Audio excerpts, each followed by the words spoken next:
This video is for lesson 7, level 12, the draw loop.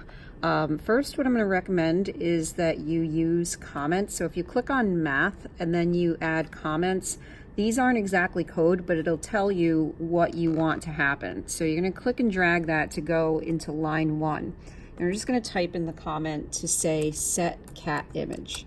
This is going to make it a bit easier to understand your code. So basically, these two lines, lines 2 and 3, are to set the cat image. Next, what we're going to do is we're going to add another comment in line 4. And in line 4, what we're going to do, now that we've set the cat image to what we want it to be, we're going to use the draw loop. So I'm just going to type in use the draw loop.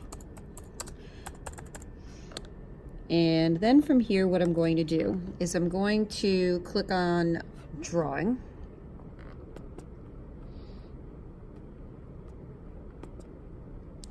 We're actually going to click on world, sorry about that. And then we're going to have the draw loop function. So we're going to click and drag that to go into line 5. So you'll notice that it's kind of blank at this point. What we're going to do is put your pointer over the 3 dots there, and I'm just going to click and drag to expand this so that way we can see more of our code. Anyway, what you want to do is you want to click and drag to select everything underneath it.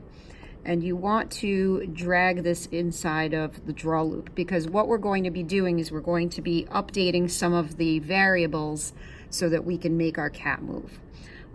So at this point, what you're going to do is, again, I recommend using the comments. So I'm just going to click and drag a comment to go on line 6. And I'm just going to type in that here we're going to set our background. Then next, what you're going to do is we're going to actually set our animation once we have our blue and green background. So I'm just going to drag another comment after our background blocks, which are all blue. That's to add the blue background, the green rectangle, and the text.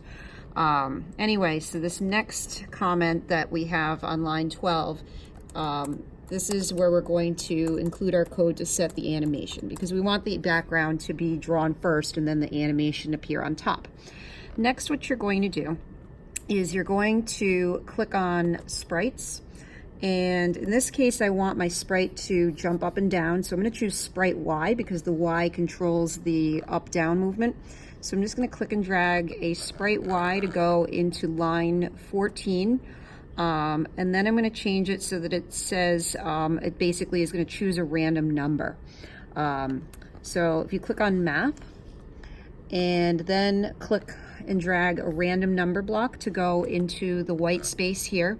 Now, as far as what we want for the random number, I'm just going to scroll up a little bit.